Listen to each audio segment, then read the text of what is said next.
Oh, there. Yes. I think we are live. Hello, everybody, and welcome to Winston Baker's web series. In case you're not familiar with us, I am Catherine Winston, and this is Amy Baker, and we're the founders of Winston Baker. We've been specializing in producing educational events and networking opportunities for the entertainment industry for over 10 years now, and appreciate you guys joining us here today for our very first webinar. Super excited. Before we get started with our panel discussion, we'd love to know who's in the audience. So, feel free to click on that poll down below and let us know who you are. If you're a director, actor, producer, we want to hear. Also, feel free to say hi on the screen on the right-hand column and tell us where you're logging in from. Make sure you have webinar etiquette. So let's keep comments clean and professional, please, or you will be logged off the webinar. Also, as a heads up, we'll be doing some Q&A at the end of the panel discussion. But if you think of any questions along the way, just click on the Ask a Question button down below and type in your inquiries. Or you can vote on questions that may already be on the list. So enough of the logistics and the tech talk. Let's get to the good stuff and take a sneak peek at Almost Love. You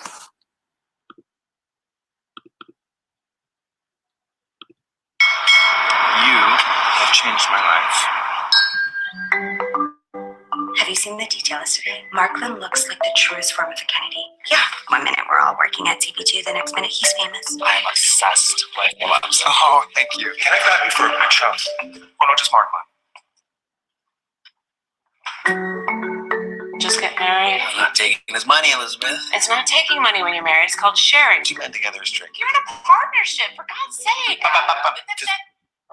Look, these past 3 weeks, getting to know you have been amazing, and something that You're making me nervous. I'm homeless. I'm sorry, what now? Haley, he's a child. He just needs help with his homework. You're so smart. You are moving into some very serious territory right now. I can't stop thinking about you. You have to stop. It hurts. You're gonna crash. I can't go on. Oh, no, that's not gonna work. It's electric. Doesn't even work. The constant interruptions. We're home. It's you documenting every single moment. This is work. It's my job. I just wish we could go back to the way things were. Simpler, wasn't it? It's also confusing. I don't want them to find my body someday under a pile of New Yorker magazines and cat hair and takeout containers. It's official. I'm an adult. How much does one of these go for? Like 100? 1,000? Why don't you just paint one, keep it for yourself, and then you sell it? Because then it would be by me, not by Ravella Brewer. Ravella, they are so bold. I should have not say something. Adam painted mostly everything in there. Well, that's funny. Need a drink. Get mad. Ah, my God, that felt so good. Oh, honey, buddy, what you doing Sunday? Maybe sipping the Coca-Cola with D-Day. Oh, yeah. You gotta admit, when you don't need it, you get it. And then when you need it, you don't get it. Love's crazy.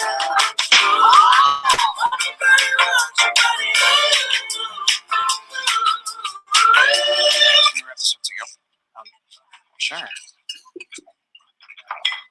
Everybody wants a hundred body someday. Okay, now we're going to get our guests to join us. So let me start pulling them in now. One sec.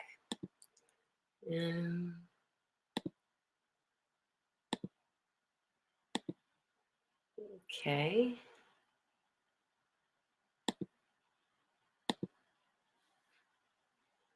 And okay, as everyone joins us, then we'll get into it. I'm just looking for Scott. Let's see.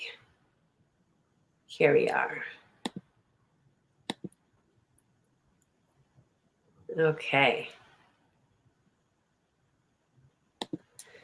Hey, Mike. Hey, Mandy. And there we go. We did it. We did it. Okay, let's make sure we can hear everyone, and then I'll do your intros. Here I am. Hello. Can you hear me? Fantastic. Hi, am I? So thank you to everyone that is joining our webcast live, and for those of you that will have the opportunity to view this later. As you may have picked up from the trailer, Almost Love is a sweet and charming New York-based romantic comedy that's become a festival darling and has won multiple awards. With a stellar cast, it stars Kate Walsh, Scott Evans, Augustus Prue, Michelle Buteau, and Patricia Clarkson. Now, during our discussion today, we're going to hear how Almost Love had to pivot their distribution and marketing strategy to release amidst COVID-19, meaning we had closed theaters, canceled talk shows, and social distancing, which is not the optimal time to be releasing a film theatrically. So we'll get into what they had to do to make it a big success anyway. Now it's my pleasure to introduce our guest formally, starting with Mike Doyle, a successful working actor, writer, and director, with Almost Love being his feature directorial debut, which he also wrote. The film premiered in Toronto in 2019 at Inside Out, then traveled the festival circuit, garnering awards along the way, including Best Feature, Best Screenplay, and Best Director. It was released in the UK this March and then in North America via On Demand this past Friday, April 3rd. So if you haven't seen it yet, you must check it out.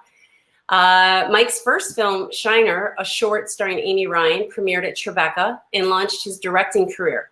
Mike most recently directed The Chase, a short film which was on last year's festival circuit. Mike became WGA when he was hired by Judd Apatow and Universal to pen the comedy Untitled Gay Marriage. Mike is a veteran actor with years of experience in film and television, working with greats like Clint Eastwood, Karin Kusama, Richard LaGravenese, Nancy Savoca, and Martin Campbell, just to name a few. He currently can be seen on NBC's New Amsterdam and Showtime's City on a Hill. Mike holds a BS in economics from Georgetown, and he is a trained actor at the Juilliard School. So now on to our leading man, Scott Evans. Upon graduating from NYU's Tisch School of Arts, Scott landed his first television role on the soap opera One Life to Live, where he turned a 5-episode guest star part into a 4-year character. During his time in New York, he worked on various film and TV projects, including Guiding Light, Fringe, Law and Order Criminal Intent, Confessions of a Shopaholic, and Rubicon. After moving to sunny LA, his lucky streak continued, and he's been working in the entertainment industry ever since, landing roles on various projects such as Grace and Frankie, Daytime Divas, Hit the Floor, White Collar, Looking, and many more. He also co-produced the critically acclaimed web series Go-Go Boy Interrupted, for which he helped raise $75,000. Additionally, Scott has taught theater and dance to children since he was 16 and still does it today. So keeping people passionate about youth arts is something he cares deeply about, which we also do. Finally, we have Mandy Ward, producer. Mandy previously worked at Radioactive Film, producing independent documentaries addressing social and political issues in society.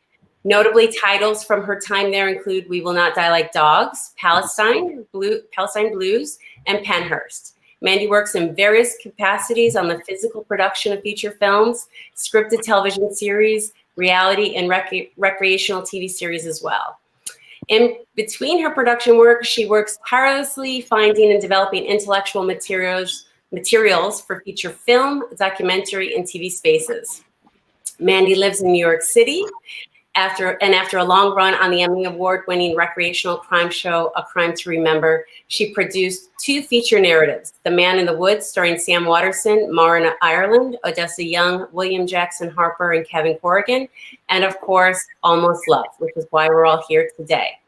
So let's kick this off with you, Mike, and maybe you can give us a little background on Almost Love, how it came together, before we get into all the challenges and hurdles. Sure. I don't know if anybody's video was choppy for the trailer. It was choppy for me. So watching it, if you want to see the trailer, you can go to almostlovefilm.com or YouTube and see it less choppy.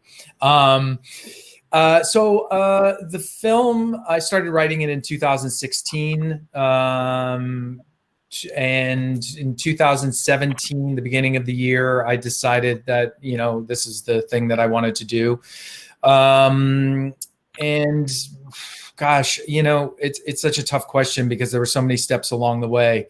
In a nutshell, I met Mandy in April of 2018. We had a fortuitous meeting where an ice cream truck parked right next to us at the end of it. And I asked her if we could, if this was doable in May or June. And she was like, yep. And so we sort of put the cart before the horse. We, gave ourselves a deadline. And we started shooting in June 22nd, 2018 for 18 days and finished in July. And then, as you mentioned, we premiered about 9 months later, last May in Toronto at Inside Out. And then we have been, I think the festival count at this point is 50 plus festivals, some of which were actually just canceled because we're at the end of our year. So we were meant to be at, at least a half a dozen to a dozen more.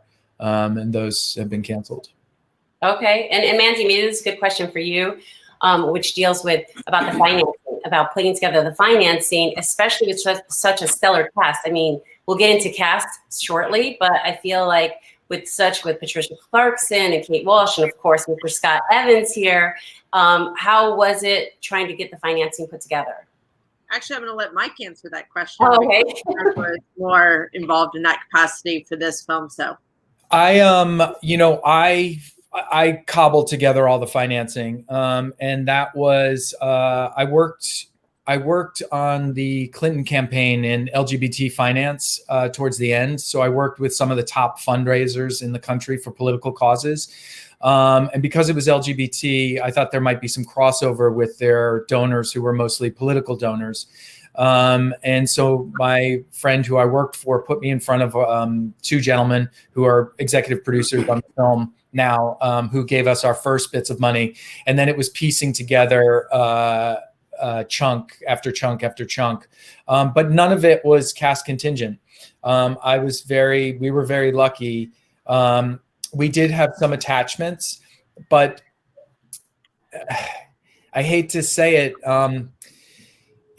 attachments, unless you've got, I don't know who, Tom Cruise, they don't really mean a lot. And you would be amazed by how many people, and I won't say who the attachments were, but they said, well, they don't translate into dollars. So we were, our financiers were people who believed in the project, who believed in the work, and wanted to support the arts. And that's unusual in putting together something of this nature. So it wasn't, friends and family, of 1,000 or 5,000 a pop. It was a small handful of bigger donations from our executive producers. Nice. Okay, so then maybe this is a joint question for Scott and Mandy, because Mandy, I know that you do have an expertise in locations, and me as the viewer and a New Yorker, I love seeing all the New York locations. So I'll ask you about that, how difficult it was to get some of those. I mean, some of those settings looked like you needed some connections to get there. And then we get into Scott about how was it shooting? Because being from going to NYU, like to kind of be in your hood and walking around and shooting where you lived for a while, like what was that experience like? So we'll start with Mandy first about getting those locations, and then we'll go to Scott. Yeah, I will say the one thing about Mike that. Oh, we lost her. Yeah, maybe I'll go first. You kind of froze for a second. Mandy, can you just repeat? You froze for a minute. Oh, sure. Something great about Mike was that, specifically, no matter whether we were a small budget film or not, he knew the type of tier of locations he wanted, and we knew the look that we wanted, which was, what you see in the film. Well, while some of them the indoor pool, which was very specific and arduous to find. It took us like a month and a half to find that location, actually, that one specific location. But I think it pays off. I think it pays off in the film. And obviously, like Scott being in those locations, I think added the dynamic of what we were creating. It was a New York story and about, the look of New York while not jeopardizing the story. So yeah, we had a lot of locations. Mandy, if I could just jump in, Mandy, has a pretty illustrious career as a locations manager, and she really hustled in a way and really thought outside the box and always had great suggestions and surprises and connections too. And a lot of relationships. Like, she's beloved by people who really wanted to help out. And, while we had a budget for locations, Mandy was able to really secure them within, a certain number. All right. And what about you, Scott? How was it filming in these beautiful locations in New York City?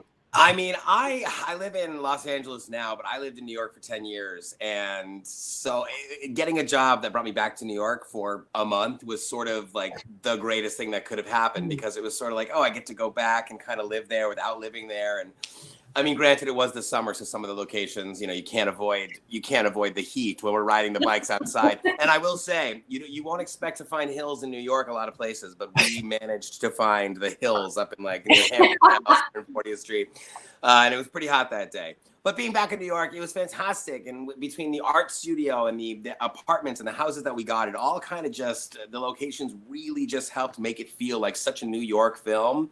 That like you kind of are almost immersed with these characters and in this story because of our surroundings. Mm-hmm.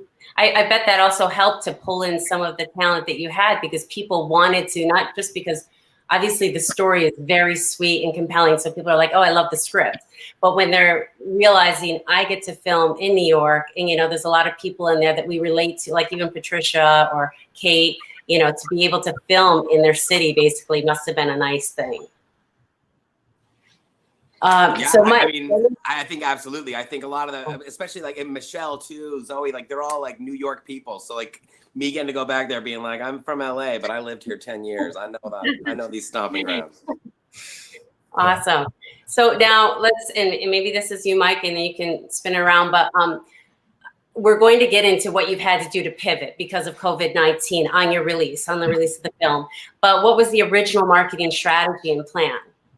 Well, we were acquired by Vertical Entertainment last fall while we were on the festival circuit.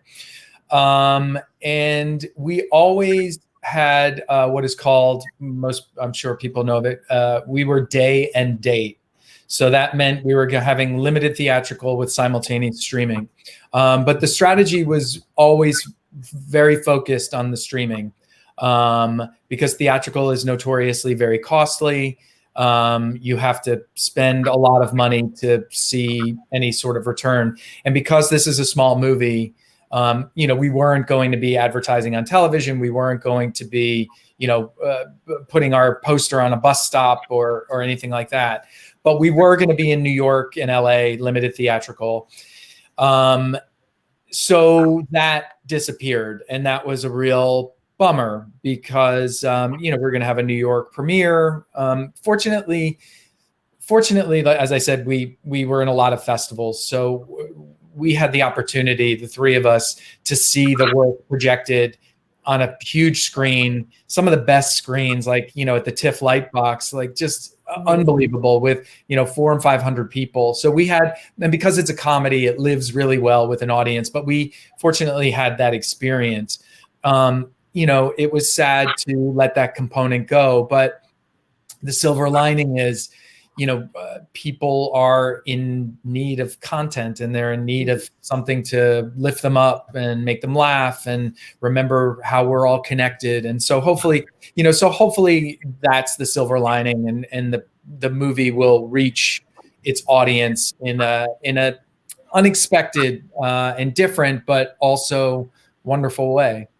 Oh, fantastic. I see that there are some chatting going on here from around the world on the site. And one of the questions, maybe Mandy, you can answer, is let people know where they can find it. If they haven't seen it yet and we want them to go out and see it, where can they find this?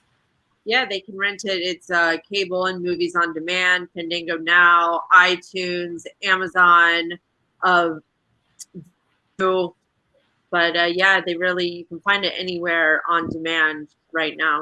Mm-hmm. Okay, great. Now, before we get into some more of like the problems that we're all facing, obviously with what's happening right now with COVID-19 and the hurdles and challenges, let's hear about any kind of fun stories or maybe challenging situations that Scott was in while filming Almost Love. We talk about this a lot. Every time Mike and I sort of towards the end of it, as we're filming it day in and day out, it was sort of just like, this is a little bit more of an action movie than I think we thought it was for me. And, you don't necessarily see it but in the movie, there's a scene where I got to swim the length of a pool underwater. We rode bikes one day for 5-6 hours. I had to crawl through the window of an ice cream truck that bruised me up pretty bad. I fell on my back. I got slapped. I think if you did like a montage of it, it would sort of just be like, oh my God, did I sign up for this? But I mean, it was all fantastic. It was all wonderful. But some of the bruises that I got while filming were, for the love of the art, I suppose. Of course.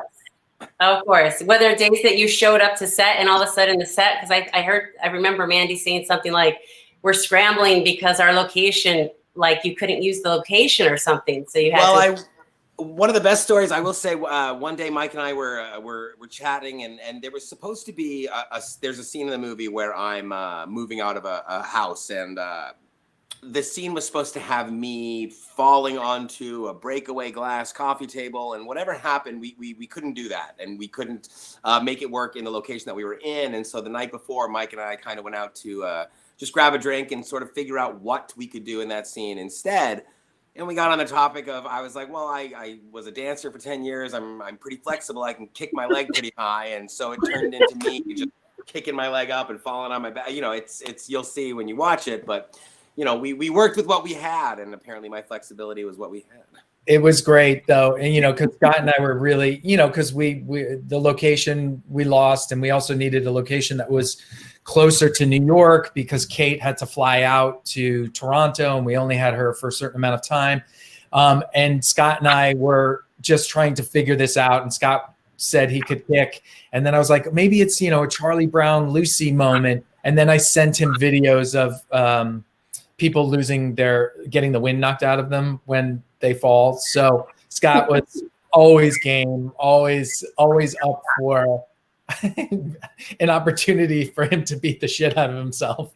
Yeah, I think one of the best location issue stories that I think Mandy handled for us that day was, there was a day where we were shooting kind of the emotional climax of the movie, and we were in the art studio, and there was an elementary school across the street or something, and there was street party, some sort of block party that was happening outside. And all that's not something. Yeah, that's not something you look into in your location scouting. We didn't know that on this day they were going to be having a block party. And so, man, you kind of had to go down there and be like, listen, what deal can I make with you to turn the music off just until, it worked out though. Nice. She just had to sell something. What your firstborn goes to them or something. She's like convincing. That. It was like 12 hours. It was a Puerto Rican day, and they were doing the Puerto Rican Day parades. And so as the day went on, they just kept getting louder. And we started early that day, luckily. So we were supposed to be wrapped at like 7. But as the day went on, they got a little louder at 5. Mike was texting me, I can still hear them. I'm like, oh my God, how much more do we have to bribe them? No, but it was, of course, it's a day of celebration that comes every year. But thankfully, it was it was bad for us because we were in a small studio. It was one of the hottest days in New York, so there weren't a lot of people out during the day. So they were very kind. They turned it down till 6 o'clock. That was their heart out, and then we. They were awesome. Yeah, I heard about the heat wave, and then there was no air conditioning in the studio, and so you know. Well, you and had on top of all of that, it's New York, and Mike always made the joke we were filming. He's like, I have never seen the New York subway run more on time than it did when we were filming. Just every 2 seconds, action. Just There was a train, like it was we were beleaguered by airplanes. There were 3 airports. We would kind of just like right under the flight patterns. It was you know, some exciting stuff, but that's what happens. You know, yeah, that's what happens. yeah. We really had to like get in our takes under the wire of, you know, when it was quiet for 45 seconds. Now, what about Mike? Take us through your casting process, because I'm sure as an actor you have a different spin on this, and the ensemble that was put together was so stellar. So, how did you look at it coming from the actor's perspective? You know, casting. You know, I was very fortunate. I had a great casting director, Henry Russell Bergstein, who's cast many movies, many independent films. He has a couple of Emmys, and he just has he has really impeccable taste, and he really does his job well, in that he finds people that aren't, you know, everybody has those lists, you know, of like, get this movie star, and then they're like, well, would you give me the list of people that, you know, are attainable? And Henry came, you know, I didn't know Scott before this. I didn't know Augie, and the two of them put themselves on tape and just knocked it out of the park. And, you know, I read some people in person, but they were the clear front runners. He brought me Michelle Buteau, Zoe Chow, everybody. And Kate came because she and I are with the same agency. That's how we knew each other a little bit. And Patricia Clarkson is a dear old friend of mine who very generously gave of her time and talent to play with us for a day. Okay, and how did it? I know you've had shorts. You've already directed shorts, but for your directorial debut of a feature film, what was that experience like for you? You got a few hours? It was great. It was the hardest thing I've ever had to do. But we, you know, Mandy assembled this amazing crew of people that really, not just the crew, but the cast too. We all knew what it was we were getting into. And I think we were all excited by that and daunted by it. But because we were in it together, we, you know, there was this, you know, we were an army that was tackling this project. And, you know, my biggest thing always on any set is make sure there's good food. And because happy bellies equal happy people. And Mandy, you could talk about Nadej, who you got. Yeah, Nadej, man, the woman with it all that just feeds people's bellies through the day. She's really special. And actually for these independent films, you know, she comes in and crafts something like you're on a big budget movie just to make people happy. Amazing. And it's really, you know, I think that with Mike being on so many sets all the time too, he understood the importance of that. And, you know, I think also he understood the importance of value of things. So he was able to let go of things that weren't important, which is a difference that I've seen before working with first-time directors. It's really just the knowledge of know when to let it go, when what's important, what's not important. And that is such a special skill that just bled through the whole time we were filming and got us through it in such like precision, and, you know, kept people happy. Well, and I know we're going to get into, we already talked about your marketing strategy from the beginning, and now what you've had to do with your release Friday. But before that, at least you did have the festival circuits and you were doing that. And Scott, were you part of some of those festivals? Did you go to those? I was part of some of them by myself sometimes. Okay. I would agree to go to one. I'm like, yeah, I'm so excited. I was like, Mike, I'm going to see you this weekend. I think Seattle. And he was like, oh, I won't be in Seattle. And I'd be like, no. But, you know, I had a blast. We got to go everywhere from, you know, we were in Atlanta, but we also were in Shreveport, and we had audiences of 1,000 people, not 1,000 people. We had an audience of a couple hundred people and audiences of 10 people because, you know, smaller. But every audience, it was so cool going to the different cities and kind of feeling the reactions to different people. I remember being at Frameline in San Francisco, just being in the Castro Theater and just being surrounded by an audience that like really connected with it and really was just into it. And it was just, you know, from that moment on, I was like, yes to all festivals. That was 1,400 people in the Castro. That was okay. Good. So 1,000. That was unbelievable, you know. And I think, you know, my heart breaks for the filmmakers right now who would be, you know, this would be for some of them the start of their year, their festival year, and then they don't have those outlets. It's like the festivals are crucial for independent films, and I know they're trying to figure out, you know, whether to do them virtually or, you know, how they're going to navigate it. But I count my blessings every day that we were able to premiere when we did, because yeah, we were lucky. Sure. So now what are you going to do moving forward? Because this is kind of indefinite right now, our holding pattern because of COVID-19. So what is your strategy now? What, you know, as a team, what do you have in mind for, you know, we're pushing it out on demand. You're doing the virtual talk shows. You're doing a Winston Baker webcast, you know, like what's next? Well, this is like a lot of, Scott and I have been doing press for the past few days, and other members of the cast as well. Where they're, you know, figuring out how to do it remotely. We all have a camera. We all, you know, it's a little, you know, it's not like you're in a television studio. It's a little bit more sort of rough and tumble.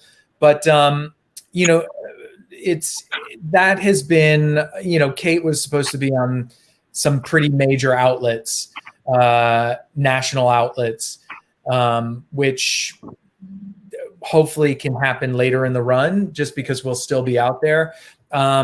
Because it's important to, you know, the marketing and PR strategies is focused towards getting eyes on the content and how to sift it from the pile.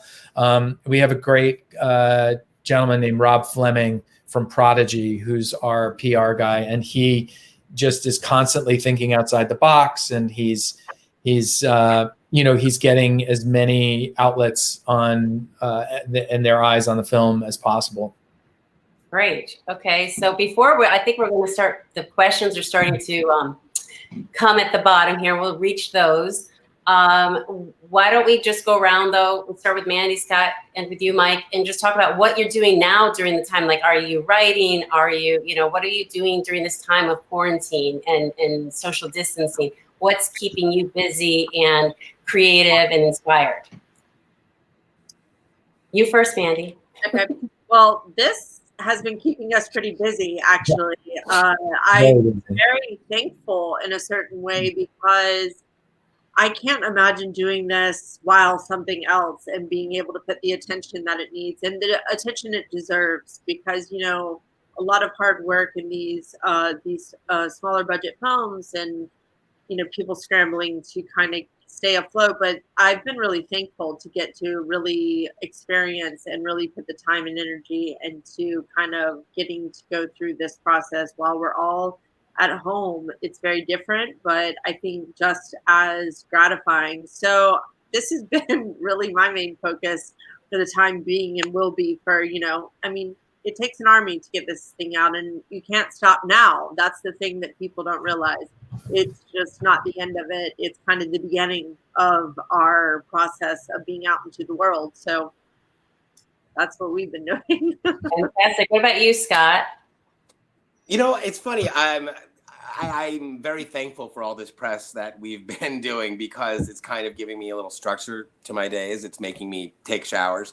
If, you know, too much information. I mean, I'm still wearing sweatshirts and hats to all of them. I don't have to like get up and do my hair and, you know, be in person with people, which is really nice.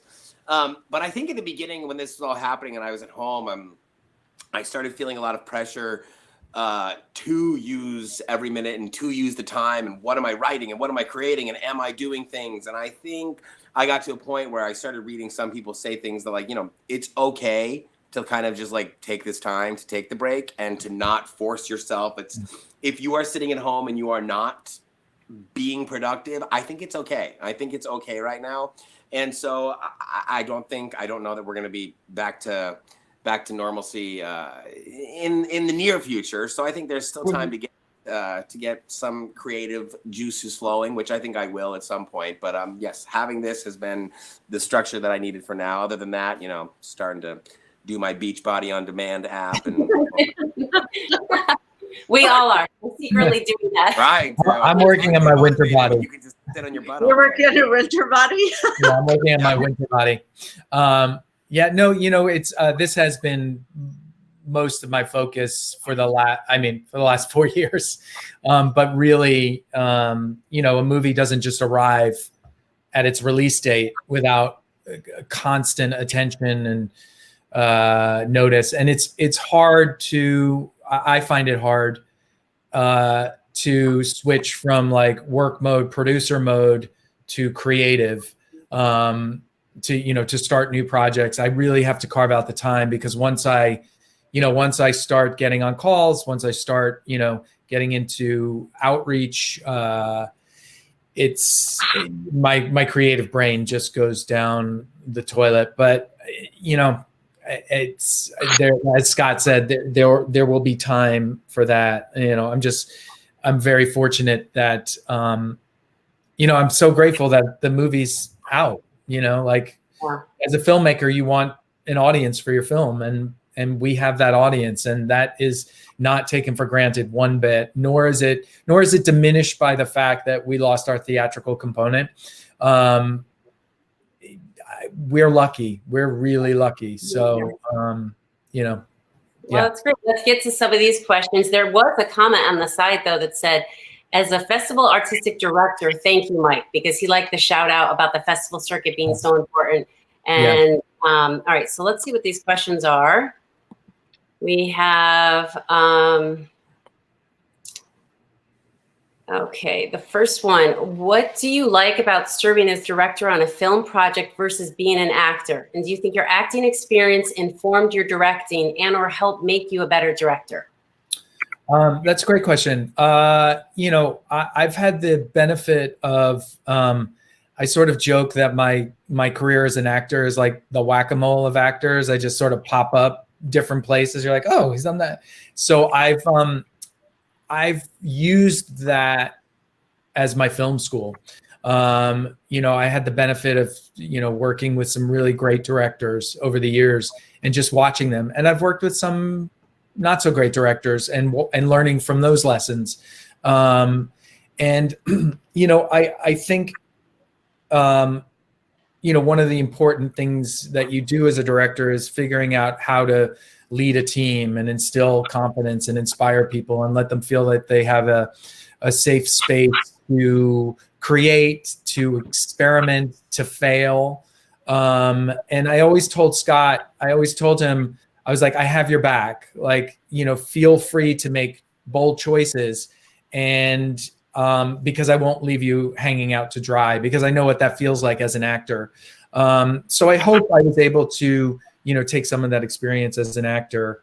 And I was also very mindful of not directing my actors into my performance if I were the actor in the role, because I hired them for their wonderful, beautiful gifts and talents. And I wanted to see that. I didn't want to see my version of that. So that was something I was really mindful of. Okay. There's another one here. Let's see if we can spread them around, actually.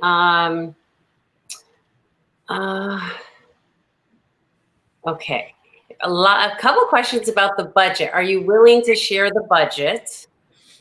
That's the first part, at which a lot of times we understand that's why people ask, because most times budgets are kind of, on the down low. So are you willing to share the budget? Thank you for asking that question. Budgets are tricky. There's no real accurate way of answering that question, because there's so much hustle in an independent film that there are things in the budget that aren't paid for, but in another world they would be part of that. It's a movie, so it costs a significant amount of money. So I work for free, so yeah. He just likes the pain of getting slapped and bruised and beat up. Exactly. it was for the joy. The art of it. There is a question here about the structure of the distribution deal. And if you can share anything on that, because the person that's asking, Gemma, hasn't signed one in about 5 years. So she wants to know if there's changes in how those distribution deals are negotiated and the figures and things. You don't have to say the actual figures. Yeah, if I understand the question correctly, and Gemma, you can chime in with a comment. Where did we lose Scott? Oh. Oh, there he is. Distribution. We're with a company called Vertical, and we have a standard split of what the distributor gets and what we get. There was a minimum guarantee, and they acquired the rights initially for North America, which includes certain parts of the Caribbean, and then subsequently they acquired the UK rights, and then the UK became a little tricky because we went to Sky. They're carrying the film under its original title, Sell By. And then, we're trying to pick off different territories right now, but so far it's just North America and the UK. Because it's a romantic comedy. It's not a genre film. So it's probably mostly going to play in English speaking countries.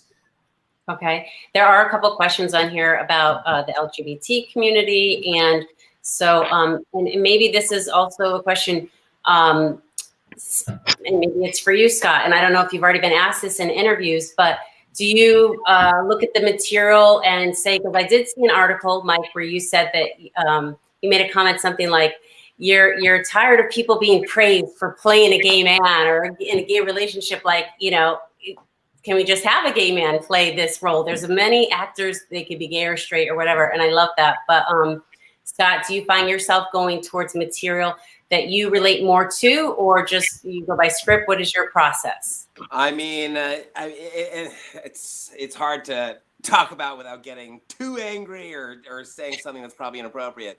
But Mike makes a good point when he says stuff like that. I always say that it's sort of like, when a straight guy plays a gay part in entertainment, in movies, it is praised as brave, and let's give him Oscars. And it's sort of like, because he kissed a man.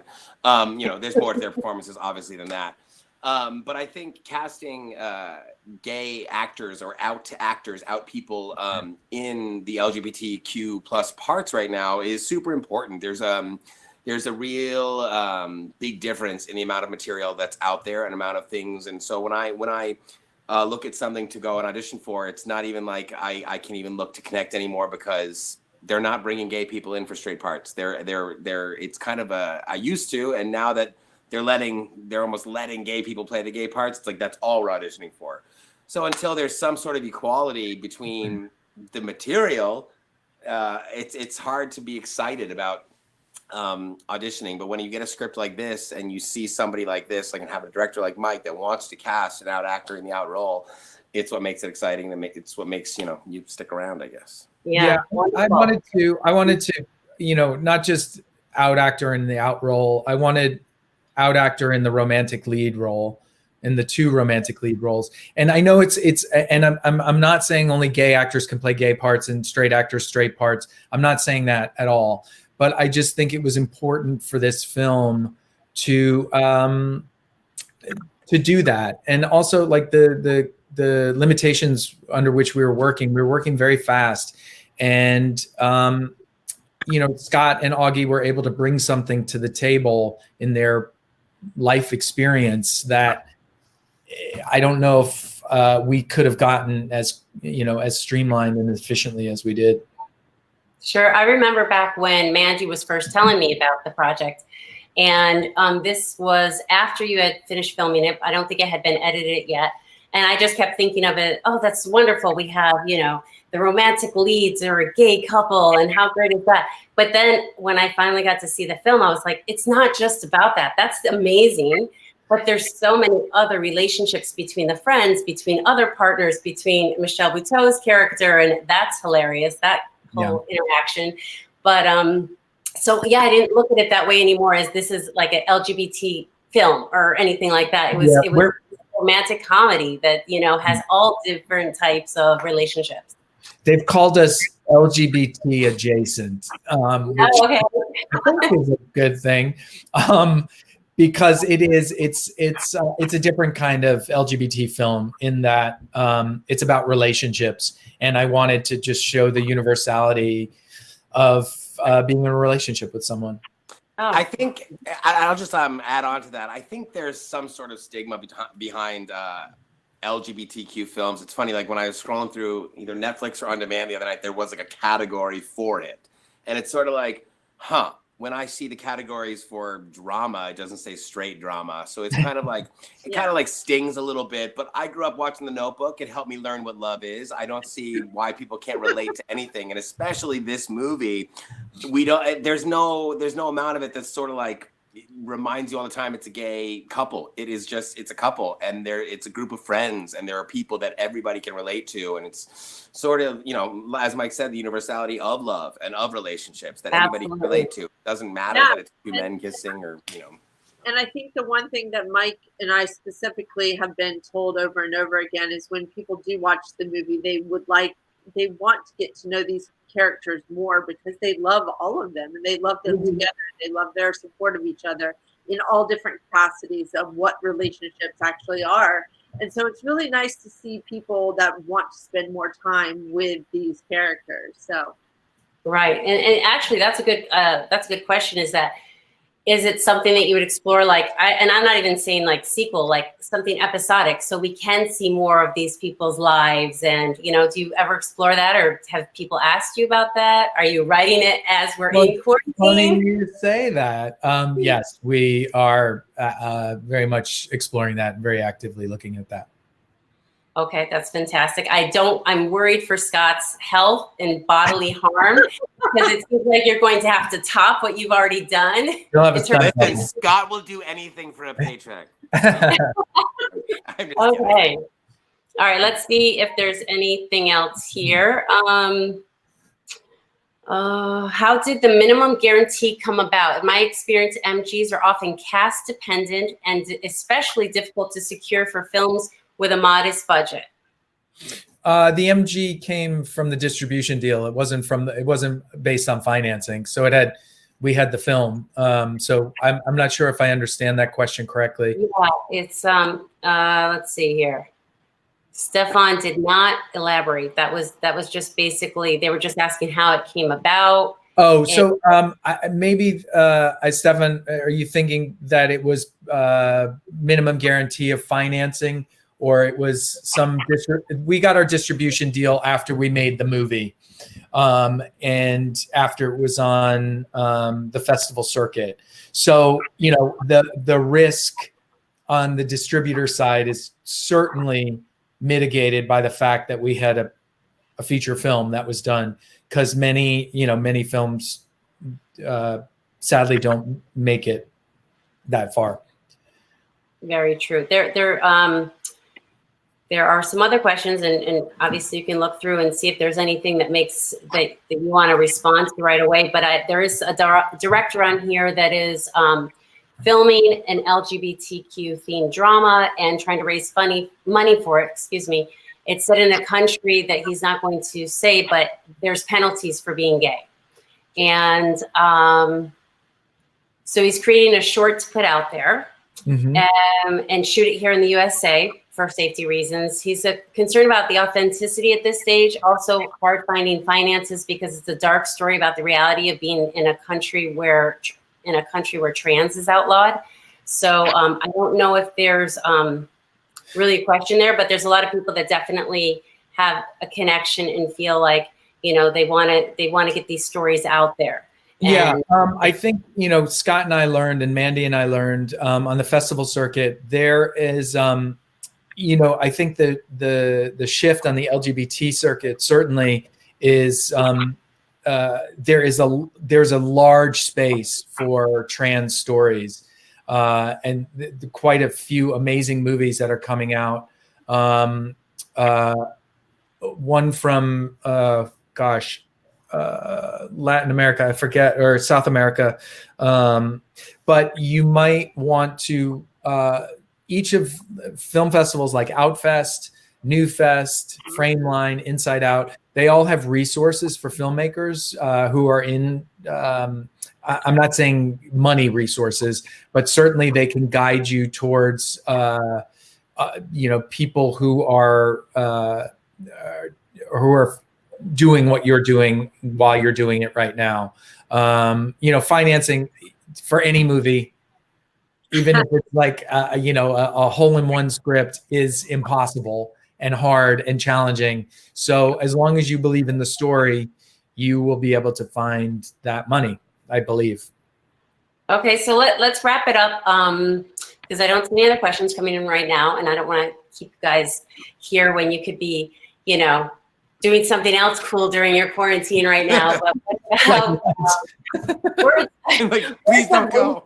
Or something inspiring. I don't know. We can start with you, Mandy, and go around like something too, because there's when I was looking at the demographics and we can see kind of the polls here. You know, who's producers? We have like a lot more producers. We have a few directors, one actor, a couple others, but maybe they want, you know, some inspiration, like, because this is such a tough industry, because you have to be so passionate about your project, because it's an uphill battle. No matter how good the script is, how good the cast is, it really takes an army, like you said.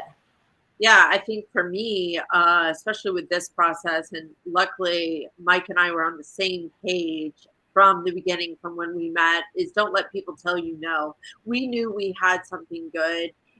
We did believe in ourselves. You would be surprised at all the different things that we heard daily of know this, know that, you can't do that, this is not the right fit, you're not going to be able to sell. I mean, constantly. And I think if Mike and I hadn't been confident and had our head on straight and trusted our artistic, you know, creativity, then we would have probably faltered under that. But I think we stuck with it, and we knew we had something good. And you know, I just say trust yourself, and there are going to be 1,000 no's to one yes, or even more than that. And just don't listen to them. I mean, obviously listen to advice and listen to, you know, the people higher up that like might have an opinion, but don't let it deter you into quitting, because we heard a lot of no's before yeses, but we knew what we knew that we had something good on our hands. Great. That's wonderful. How about you, Scott?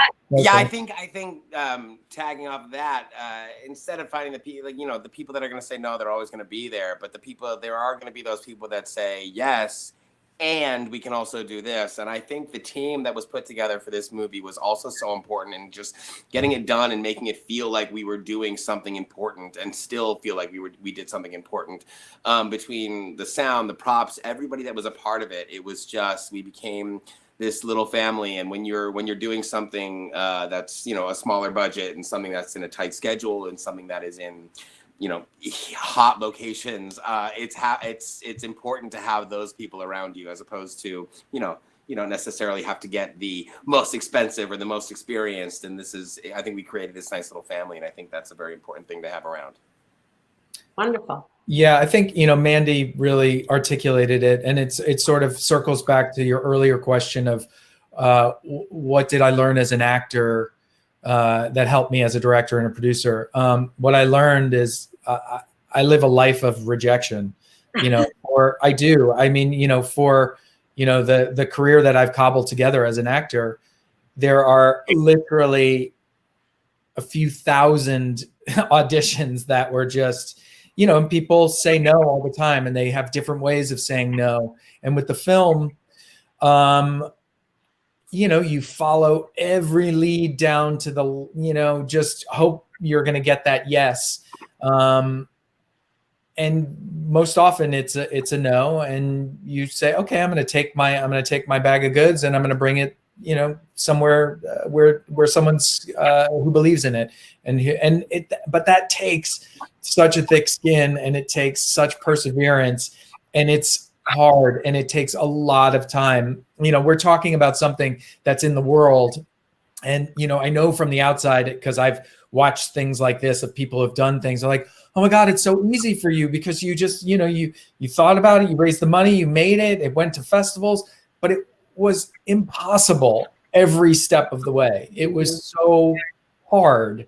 But again, you know, to what Scott was saying and what Mandy said, you know, we had a group of people who believed in not only it, but we all believed in each other. And we were able to, you know, and that was special. That's like chemistry, that's, you know, alchemy. And, you know, we pulled it off, but it's an impossible task. It just is. It's not easy.